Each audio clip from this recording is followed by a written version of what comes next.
Olá, como é que você tá? Como é que tá nesse feriado? A gente tá em pleno carnaval de 2021 e eu quero saber o que você tá fazendo. Conta pra mim. Hoje a gente vai falar sobre o diagnóstico da osteoporose. Uma paciente chegou pra mim e falou assim: doutora, a senhora pode dar uma olhadinha na minha densitometria para ver se piorou ou melhorou? Essa é a questão. Será que dá para saber se você melhorou ou piorou olhando a densitometria?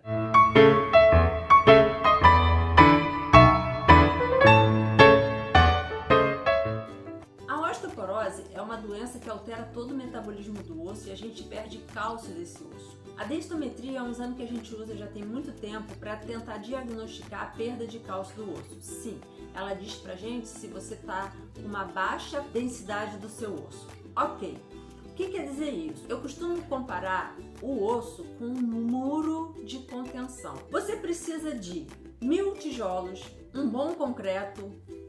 Não tenho nada de arquitetura para saber se é concreto ou é cimento, mas vocês entenderam a ideia, né? Um bom preparo do solo para poder construir o muro. Beleza, o caminhão descarregou 1000 tijolos. Você tem o concreto, você tem o cimento, você tem a brita, você tem a enxada. Você tem o muro? Não.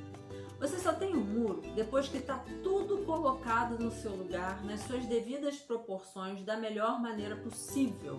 Se esse muro vai ser capaz de fazer a contenção que você precisa ou não, vai depender da qualidade do material que você colocou ali e da qualidade do método que você usou para fazer aquele muro, certo? Assim é com o osso também. A gente pode ter o osso com o cálcio necessário para dar força para aquele osso e não ser um osso forte. Pela densitometria a gente não tem como avaliar se o osso é forte. Por quê?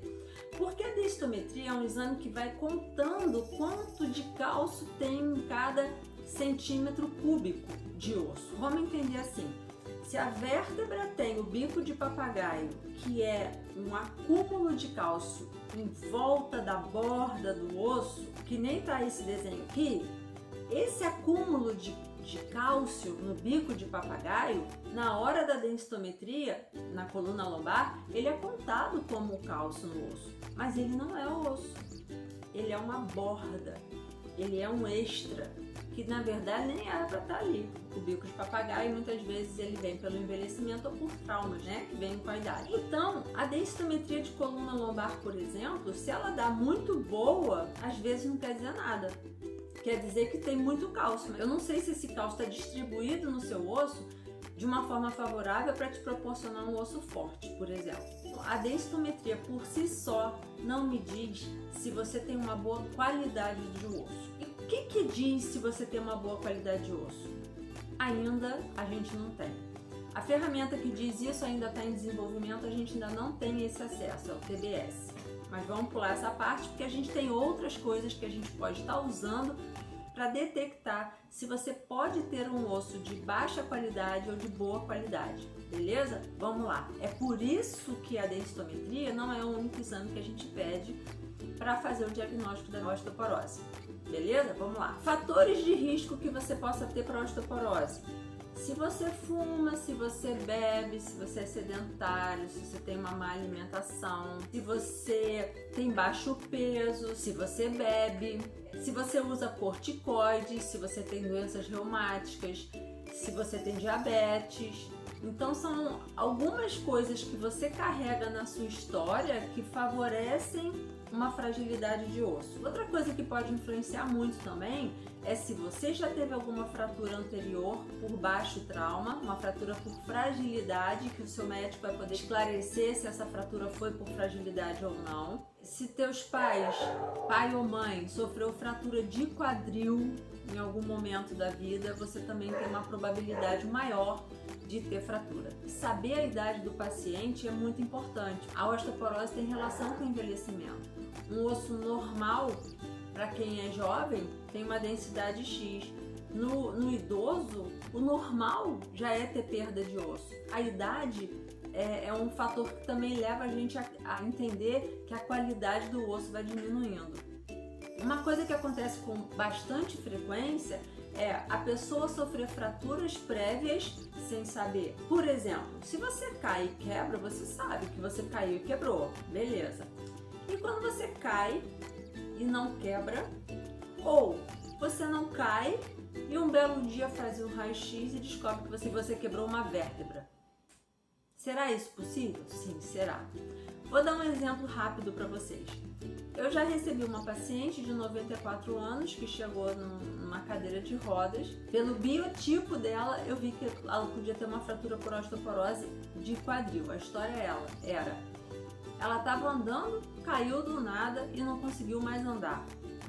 Perceba que não perceberam se ela estava com uma dor local ou não. Ela não conseguiu mais andar. Então botaram ela na cadeira de rodas e levaram ela para a clínica. Beleza. Magrinha, branquinha, pequenininha, encurvadinha. Pedi o raio-x do quadril dela. E pedi também um raio-x da coluna. Eu perguntei, ela já sofreu alguma fratura anterior? Não. No raio-x eu vi a fratura de quadril e 4 fraturas de vértebra. Essa senhora, ela já tinha feito fratura de 4 vértebras e não sabia. Por que eu estou trazendo isso? Porque a gente precisa entender que a osteoporose são várias peças de um quebra-cabeça que a gente precisa montar, mas a gente precisa ter as peças. Não é uma peça que vai me dar o diagnóstico.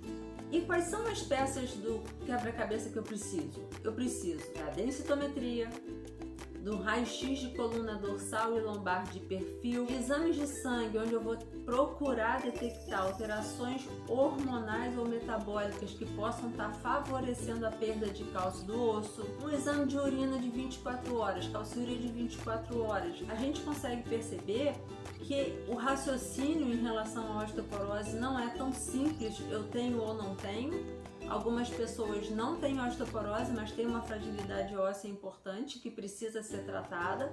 Outras pessoas têm fatores de risco, mas não têm uma densitometria muito alterada.